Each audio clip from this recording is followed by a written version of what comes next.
Faqad kana al-Mustafa sallallahu alaihi wasallam yakhdimu ad-dhaifa bi nafsihi. Jadi Rasulullah itu pernah melayani tamu, ya beliau sendiri yang melayaninya. Wa kadzalika Abu Bakrin wa Umar wa Utsman wa Ali wa Umar bin Abdul Aziz. Begitu juga Abu Bakar, Umar, Utsman, Ali dan juga Umar ibnu Abdul Aziz. Ini melayani tamu, beliau sendiri yang melayani. Wa bi'it'amihi yang juga bentuk melayani tamu adalah dengan memberi makan. Jadi tuan rumah itu memberi makan kepada tamu, bi'it'amihi. Salasata ayyamin ing dalam 3 hari. Jadi selama 3 hari. Biqadri wus'ihi sesuai dengan kadar kekuatan atau kemampuannya seseorang. Wala yambaghi lan tidak seyogianya li ahadin bagi seseorang opo an yatakallafa lidhaifi memaksakan diri dalam arti terbebani. Jadi ini memaksakan diri terhadap tamu. Jadi karena ada tamu lalu mau melayani, nyugui, lalu memaksakan diri. Ini juga tidak seyogianya. Bitahsili ma laisa indahu dengan berusaha memberikan sesuatu yang memang tidak ada di sisinya. Artinya dia tidak punya. Artinya memaksakan diri. Bal akan tetapi yuqaddamu disuguhkan ilaihi maring dhaif. Apa ma sesuatu kana fi wus'ihi kana kang ono apa ma fi wus'ihi ing dalam kemampuannya. Artinya apa yang ada yaitu disuguhkan. Tidak usah memaksakan diri yang tidak ada lalu diada-adakan. Nanti akan memberatkan. Ini namanya wala yambaghi li ahadin an yatakallafa lidhaifi bitahsili ma laysa indahu. Bal yuqaddamu ilaih ma kana fi wus'ihi. Wala yatakallafu dan tidak memaksakan diri. Ya, jadi orang ini tuan rumah ini tidak memaksakan diri atau tidak merasa terbebani lahu maring dhaif, lahu terhadap dhaif bil qardi kelawan hutang. Jadi sampai nyari pinjaman. Ini tidak dianjurkan. Jadi sampai nyari pinjaman untuk menghormati tamu. Bil qardi wasyira'i biddaini dan membeli makanan atau membeli sesuatu untuk suguhan tapi dengan jalan uangnya hasil hutang. Ini tidak dianjurkan.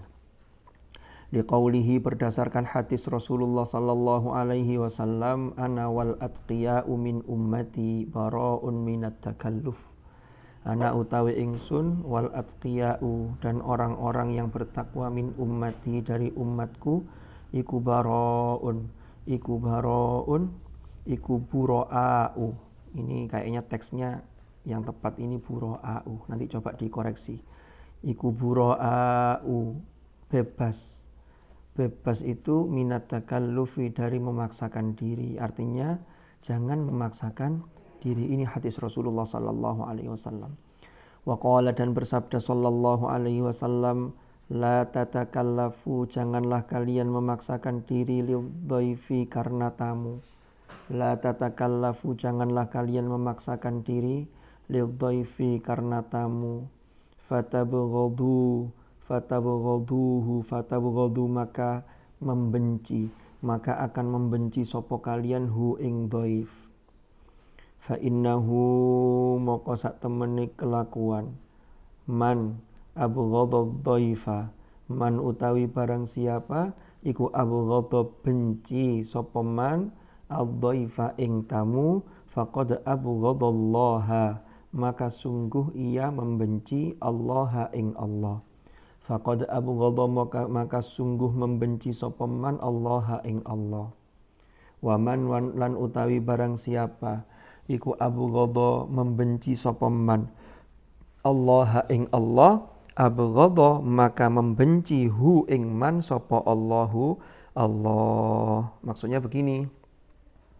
Jangan sampai kalau ada tamu itu kita memaksakan diri.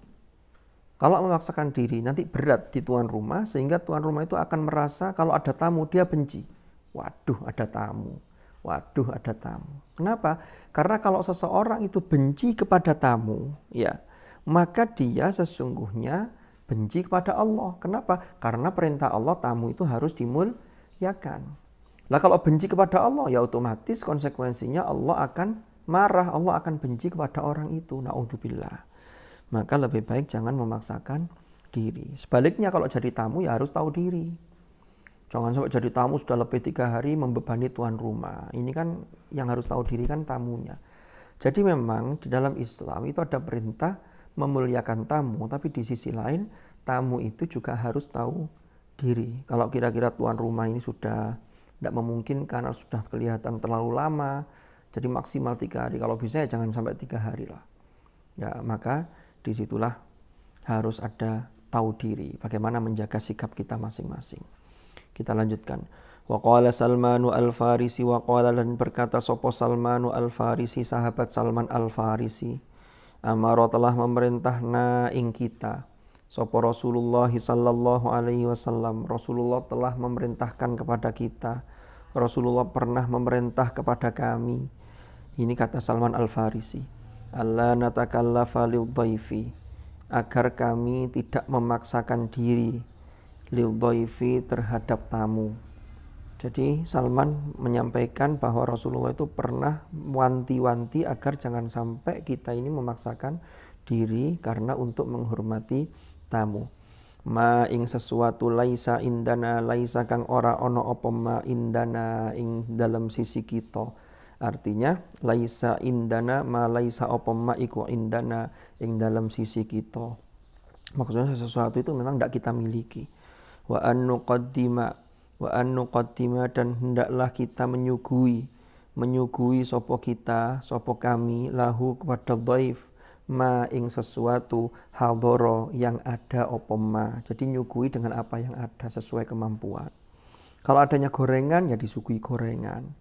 Jangan adanya gorengan lalu memaksakan diri pesan pizza harganya sekian. Ini akan membebani. Wala farqa fi dzalika wala farqalan ora ono perbedaan iku maujud fi dzalika ing dalam mengkono-mengkono baina an yakuna dhaifu antara bahwasannya antara yen toh ono sapa al-dhaifu tamu iku ghaniyan sugih atau kaya au faqiron atau fakir. Jadi tamu itu kaya atau fakir, kalau bertamu ke tuan rumah maka tuan rumah itu ya yang penting nyuguhi seadanya. Jangan kalau kemudian tamunya itu orang kaya lalu kemudian ngonok-ngonok itu apa?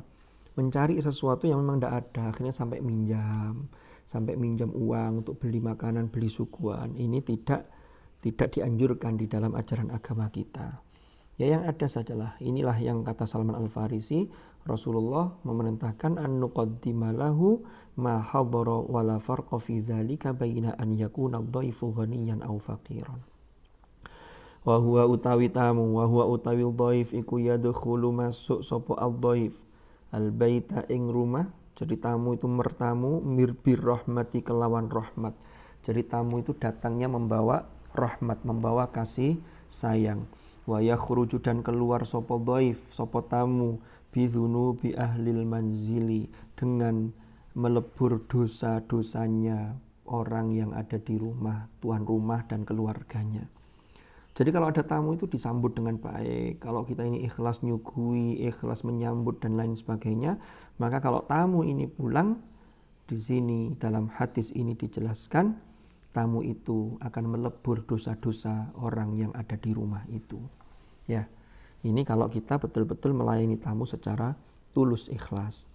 Wa fil hadithi dan iku ing dalam hadis. Dari dalam hadis juga disebutkan, ma min abdil mu'minin ya'tihi dhaifun fayanzuru fi wajhihi bibishashatin. Jadi ma ora ono min abdin saking seorang hamba mukminin yang mukmin yakti yang datang hi ing abd mukmin. Jadi tidak ada seorang hamba yang beriman yang didatangi oleh tamu. Ya'tihi sapa dhaifun fayanzur maka kemudian melihat sapa dhaif fi wajhihi ing dalam wajahnya abd. Jadi tamu itu ketika bertamu, tuan rumah itu menyambut dengan bibisha syatin, kelawan wajah yang berseri-seri. Artinya wajah berseri-seri itu berarti ada sambutan yang hangat. Jadi menyambut dengan tarhiban haron, dengan sambutan yang hangat, ahlan wa sahlan dan seterusnya. Maka illa harramallah, illa kecuali harrama mengharamkan sapa Allahu Allah jasadahu ing jasadnya abdun mukmin alan nar ing atase neraka. Jadi kalau tuan rumah itu menyambut tamu dengan wajah yang berseri-seri, maka sesuai hadis ini, maka Allah akan mengharamkan jasadnya masuk ke neraka. Makanya kalau jadi tuan rumah juga kita diperintahkan jadi tuan rumah yang baik. Maka disitulah ada amal kita untuk melakukan ikramut duyuf. Kita lanjutkan. Wa an Abi Darda anin Nabi sallallahu alaihi wasallam, dan diriwayatkan dari sahabat Abi Darda anin Nabi sallallahu alaihi wasallam. Idza akala, apabila makan sapa ahadukum, salah seorang di antara kalian, ma'adhaifi beserta tamu. Jadi nemenin tamu makan. Jadi ngajak tamu makan lalu dikancani ma'am bareng di meja makan begitu. Falyulqima, maka menyuapi sapa ahadukum hu ing dhaif biyatihi kelawan tangannya. Maksudnya di sini memang teksnya falyulqimahu, menyuapi. Tapi ini tidak harus kita fahami secara literal, secara tekstual. Nah, kalau ada tamu sekarang tiba-tiba kita suapi, ini jangan-jangan orang yang tersinggung. Khawatirnya tangan kita kotor, belum cuci tangan. Tapi ya memang harus kita pahami secara kontekstual. Ini kan bisa jadi maksudnya falyulqimahu biyatihi itu ketika itu memang konteksnya menunjukkan kedekatan, keakraban dan sambutan yang luar biasa itu dengan menyuapi tamu itu. Atau kalau sekarang tidak harus menyuapi. Umpama kita ambilkan nasi di piring, monggo kita ambilkan lauknya. Ya biasanya kan tamu kan kadang-kadang ada yang sungkan. Jadi ngambil lauk itu sungkan, lalu kita tambahi monggo, itu termasuk dalam konteks falyulqimahu biyadihi. Jadi kita layani dengan tangan kita. Jadi kita ambilkan nasi di piring, lalu kalau mau nambah kita bukakan lagi. Ini termasuk dalam konteks ini. Fa idza fa'ala, maka apabila melakukan sapa ahadukum dzalika ing hal tersebut, kataballahu lahu amala sanatin, maka Allah mencatat baginya amala sanatin, amal selama setahun. Amal apa? Rupani siyaminahariha wa qiyamilailiha, yaitu amal selama setahun itu pahalanya seperti orang yang siangnya puasa, malamnya melakukan qiyamul lail sepanjang malam.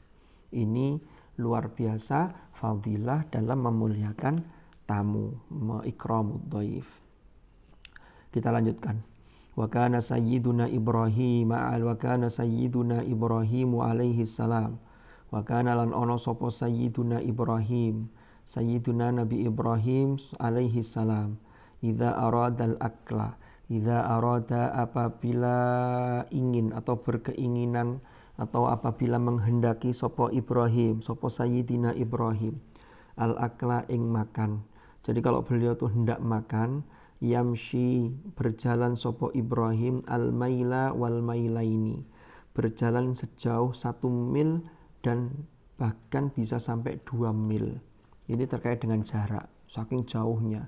Untuk apa beliau berjalan? Fi talabil dhaifi, ing dalem mencari tamu. Jadi nyari tamu yang mau bertamu ke dalamnya beliau, lalu beliau ajak untuk makan bersama. Maka tidak heran, ini ada mushaf ini, saya jadi teringat. Kalau panjenengan buka di akhir juz 26, itu luar biasa itu. Nabi Ibrahim itu pernah kedatangan tamu. Tamu itu ternyata 2 orang, yang 2 orang itu adalah malaikat. Ternyata ketika malaikat itu datang, faragha ila ahlihi faja'a bi'ijlin samin faqarrabahu ilaihim qala ala ta'kulun. Langsung disembelihkan kambing. Setelah itu ditawari makan. Ternyata qala ala ta'kulun. Lalu Ibrahim bertanya, loh kok tidak makan nih? Karena Nabi Ibrahim awalnya tidak tahu kalau itu adalah 2 orang malaikat. Ternyata setelah itu beliau diberitahu dan malaikat itu memberi kabar gembira, wa basyaruhu bi ghulamin alim, yang mana Ibrahim diberi kabar gembira bahwa beliau akan diberi anak yang alim. Ini terkait dengan Kisah Nabi Ibrahim yang memang suka sekali berbagi termasuk memuliakan tamu. Kita lanjutkan. Fi talabil dhaifi liyakula ma'ahu, liyakula agar makan sapa dhaif ma'ahu sertane Ibrahim. Jadi agar ada temannya makan. Wa kana lan ono sapa Ibrahim iku yukna, mendapatkan kinayah atau dijuluki, dikinayai abal dhaifan yaitu bapaknya para tamu, bapaknya tamu. Sampai-sampai Nabi Ibrahim itu disebut Abu Dhaifan, abal dhaifan, yukna dijuluki abal dhaifan ing bapake tamu. Wa arada an yaj'ala li ummati Muhammadin sallallahu alaihi wasallam dhiyafatan ila yaumil qiyamah. Wa arada dan berkeinginan sapa Ibrahim an yaj'ala ing menjadikan li ummati Muhammadin terhadap umatnya Nabi Muhammad sallallahu alaihi wasallam dhiyafatan ing tamu. Jadi Nabi Ibrahim itu pingin semua umatnya Nabi Muhammad itu menjadi tamu beliau ila yaumil qiyamah, sampai hari kiamat. Ini luar biasa Nabi Ibrahim. Karena saking ikramud duyufnya, ini beliau sampai punya angan-angan nanti umatnya Nabi Muhammad itu sampai hari kiamat, beliau ingin semua itu adalah tamunya beliau yang beliau ikut menjamu, memberi suguhan kepada tamu. Faqala Allahu lahu, faqala maka berkata atau berfirman sapa Allahu Allah lahu kepada Ibrahim, innaka la taqdiru ala dzalik, innaka sesungguhnya engkau wahai Ibrahim iku la taqdiru tidak mampu ala dzalika untuk melakukan hal itu. Lalu Ibrahim bermunajat memohon kepada Allah, faqala maka berkata sapa Ibrahim, ilahi wahai Tuhanku, anta ta'lamu bihali, anta utawi panjenengan iku ta'lamu mengetahui bihali kelawan keadaanku, wa qadirun ala ijabati su'ali, dan engkau mampu, engkau kuasa untuk mengabulkan permohonanku. Fastajaballahu lahu, maka kemudian Allah mengijabahi, fastajaba Allah mengabulkan, fastajaba maka mengabulkan sapa Allahu Allah lahu kepada Ibrahim. Apa yang terjadi kemudian? Fa'amara Jibrila, fa'amara maka memerintahkan sapa Allah Jibrila ing malaikat Jibril an ya'tiyahu untuk mendatangi Nabi Ibrahim bikaffin min kafuril jannah, dengan membawa satu genggam telapak ini dari kapur surga. Ya, kapur surga. Wa yas'adu bihi ila jabali Abi Qubais. Kemudian Nabi Ibrahim ini ya mendapatkan kapur dari surga ini, kemudian Nabi Ibrahim naik dengan membawa ini tadi sekepal kapur dari surga ini, naik ke gunung Abi Qubais atau Jabal Qubais. Kemudian wayang fakhuhu fil jawi. Nah, kemudian Nabi Ibrahim ini meniupkan di udara. Jadi kapurnya ditiupkan di udara. Fafa'ala dzalika. Ibrahim melakukan itu, maka yang terjadi adalah fantasyara fil ard. Maka kapur yang dari surga tadi fantasyara fil ard. Jadi tersebar di muka bumi. Fa kullu mawdi'in waqa'a fihi syai'un minhu sara milhan. Maka setiap tempat yang kena cipratan kapur tadi ini, ya sesuatu dari kapur tadi itu, maka tempat itu menjadi asin ila yaumil qiyamah, sampai hari kiamat. Maka di sini lanjutannya, fajami'ul milhi alladzi fil ardi min diyafati Ibrahim alaihi salam. Maka semua garam, kan yang asin itu garam itu. Garam yang ada di muka bumi ini itu adalah min diyafati Ibrahim, termasuk suguhan dari Nabi Ibrahim alaihi salam. Kadza zakarahu Ahmad As-Suhaimi. Inilah yang diceritakan oleh Imam Ahmad As-Suhaimi wa Ahmad ibnul Imad dan Imam Ahmad bin Al-Imad. Jadi ini terkait dengan bagaimana Nabi Ibrahim memuliakan tamu. Thumma adabud dhaifi, kemudian utawi tata krama atau sopan santun atau etika tamu, iku an yubadira ila muwafaqatil mudayyaf, yaitu tidak cepat-cepat untuk ila muwafaqatil mudayyaf fi umur, ya. Minha aklut ta'am, jadi tidak cepat-cepat untuk mengiyakan muwafaqah dalam beberapa hal. Jadi kalau diaturi, artinya yubadir itu apa istilahnya? Kalau diaturi apa itu tetap jaga etika gitu loh. ila muwafaqatil mudhayyaf fi umur minha. Contohnya begini.